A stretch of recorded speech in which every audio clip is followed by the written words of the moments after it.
Hi guys. So now we're on to motor pathways, which are part of the peripheral nervous system.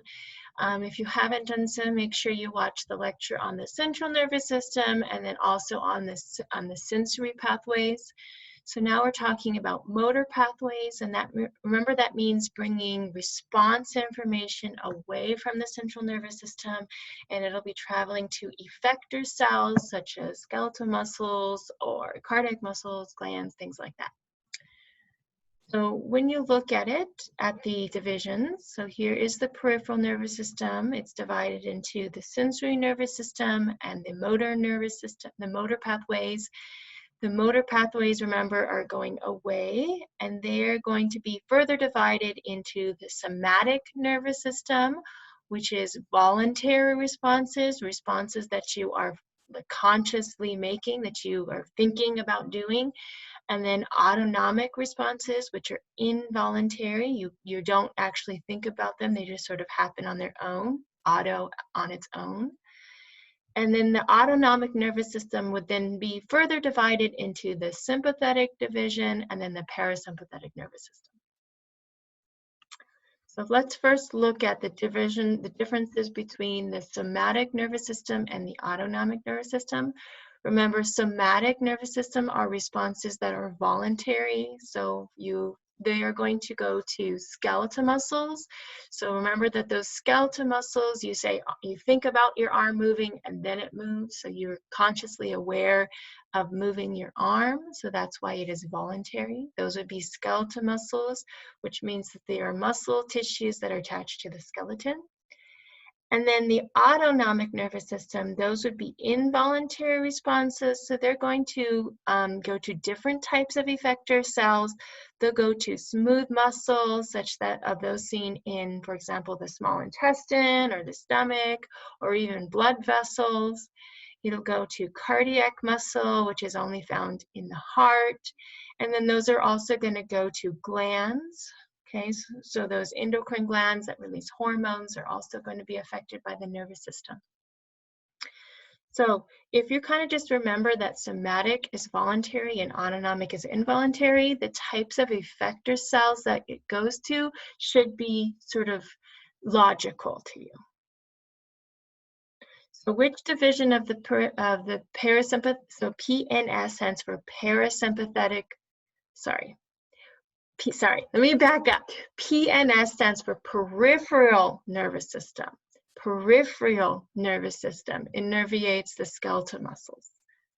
That would be so remember they're voluntary, so it is the somatic nervous system. And if you recall back to the muscle lecture, what neurotransmitter is released from those somatic motor neurons? They release acetylcholine. Okay, so the somatic nervous system releases acetylcholine. That's the neurotransmitter released from that. Okay, let's move on to autonomic nervous system. Autonomic, remember, those are the involuntary ones, and there were two subdivisions of the autonomic nervous system. Those are going to be the parasympathetic nervous system. By the way, parasympathetic nervous system is abbreviated PS in S. So if you just see P in S, that's peripheral nervous system, and if you see PS in S, that's the parasympathetic nervous system. And then the other one would be the sympathetic nervous system, which is abbreviated S in S. Okay, so let's look at the differences between the parasympathetic nervous system and the sympathetic nervous system. So one thing that I think it's very important for you to understand is that they are both part of the autonomic nervous system, so they are going to both go to the same types of effector cells. So they both innervate the smooth muscle, for example, of the digestive tract. They both innervate cardiac muscle of the heart, and they're both going to control the actions of various different kinds of exocrine and endocrine glands, like sweat glands and things like that. But one thing that you need to understand is even though they're both going to the same organs, usually they have different effects on those organs. So let's remember some phrases to help you understand this. The sympathetic nervous system, S in S, that is the fight or flight response. So in order to understand what's happening here, just remember like thinking about running for your life. Something terrifying is chasing you. What's happening to your body, right? Your heart is beating really fast and hard. Your respiratory system is gasping for air. Your skeletal muscles need extra energy, so you have to release some new blood glucose in order to feed those muscles. You need a good blood flow to the skeletal muscles. You don't really need to be digesting right now. That's not a priority to save your life, so that's going to be inhibited. So you shouldn't really have to memorize this list of things. You should just sort of logic your way through it. Yeah, so pretend like you're running for your life. What's happening to your body? You're sweating. All of those would be the sympathetic nervous system, fight or flight. Whereas the parasympathetic nervous system, PS in S, parasympathetic nervous system, the phrase I should have you memorize is rest and digest. So that's what's happening to your body when you've just had a nice, beautiful meal and you're all nice and cozy and restful and peaceful. Okay, so things like decreasing your heart rate, directing the blood flow to your digestive organs so that they can have a good digestion, absorbing those nutrients, everything that's nice and peaceful. That is the parasympathetic nervous system. So again, you shouldn't really need to memorize this list if you just think about resting and digesting. Okay, so please remember that both of them are part of the autonomic nervous system, so that means that they're going to innervate or control the same organs. They're going to go to the same organs. So the question is if they're going to the same organ, how does that organ know what to do? So for example, if they're both going to the heart, one increases the heart rate, one decreases the heart rate, how does the heart know which action to take? Increase heart rate or decrease heart rate? So what do you think? They're going to release different neurotransmitters. They'll secrete different neurotransmitters. Okay, so let's look through this. Just to review, the somatic nervous system, that secretes acetylcholine, but that's going to skeletal muscles, so they're not going to the same effector cells. Whereas the parasympathetic nervous system is also going to secrete acetylcholine. Okay, so here we have the postganglionic cells, which just means the cells after the ganglion. If you're not familiar with the ganglion, that's okay, but some of you may have heard about it in anatomy.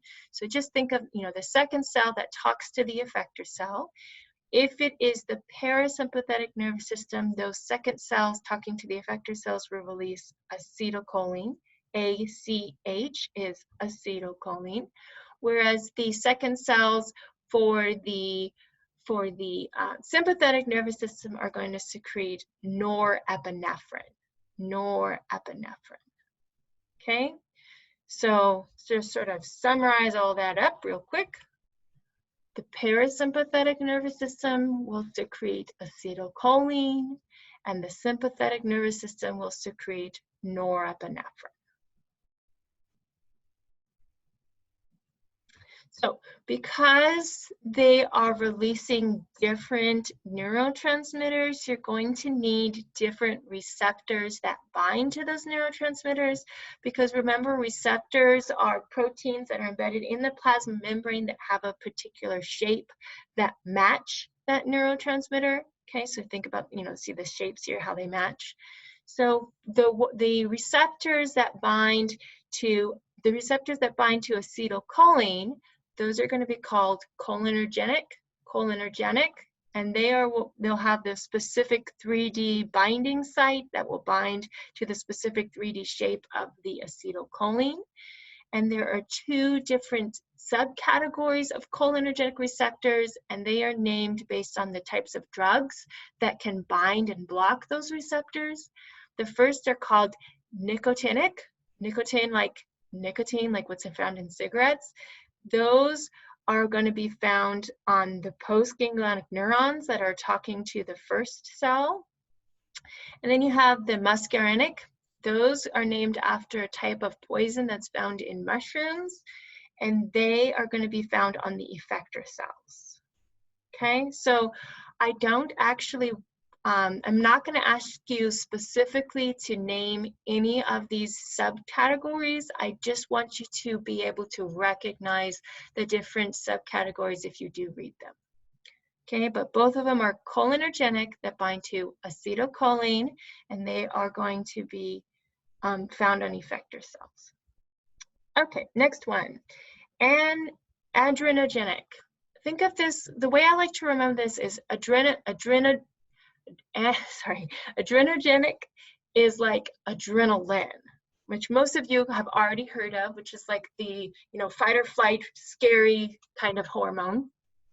So adrenogenic is like that because they bind to norepinephrine, and epinephrine, by the way, is the sort of physiology or sort of more scientific name for adrenaline. Okay, so adrenogenic, like adrenaline, they bind to norepinephrine, and they also have subtypes. You have alpha ones, and then you have beta ones, and those are just found on different types of receptor cells, effector cells. Now, I did want to take a minute and talk a little bit about beta blockers. Some of you may have been familiar with it. It's a type of medicine that is used to reduce blood pressure. So the way that they work is they are found on cardiac muscle cells, and what they do is the drug sits into the receptor sites, the binding sites for those norepinephrine. So here's the norepinephrine. Okay, so norepinephrine released from those sympathetic nervous system motor neurons. They're going to release the norepinephrine, but the drug, the beta blocker, fits into those spots and blocks it and makes it so that those norepinephrine cannot bind. And so what that's going to do is that's going to reduce the heart rate because the norepinephrine that's released from the sympathetic nervous system cannot bind. And when you reduce heart rate, that reduces the blood volume, which would then decrease the blood pressure. So I just brought this up to illustrate those different types of receptors. So these would be beta receptors that bind to norepinephrine. Okay, so here we have your smooth muscle. That would be an example of an effector cell. And on that effector cell, it has receptors. So it has both adrenergic receptors that bind to norepinephrine and cholinergic receptors that bind to acetylcholine. So it'll have both types of receptors found on the same cell, but the action that it takes, whether or not to contract or relax, depends upon which which neurotransmitter is currently binding to the receptor, right? So, for example, if it's a smooth muscle cell in the digestive system, when the acetylcholine binds, which would be part of the parasympathetic nervous system, that would cause contraction. And when the norepinephrine binds to the adrenergic receptors from the sympathetic nervous system, that would inhibit the contraction, which would relax the muscle and reduce motility through the digestive tract. Okay, so the main point here is the effector cells know which action to take because depending on which receptor is bound at the time. Okay, so usually the effect on that organ is going to be antagonistic. Okay, so for example, contracting or not contracting.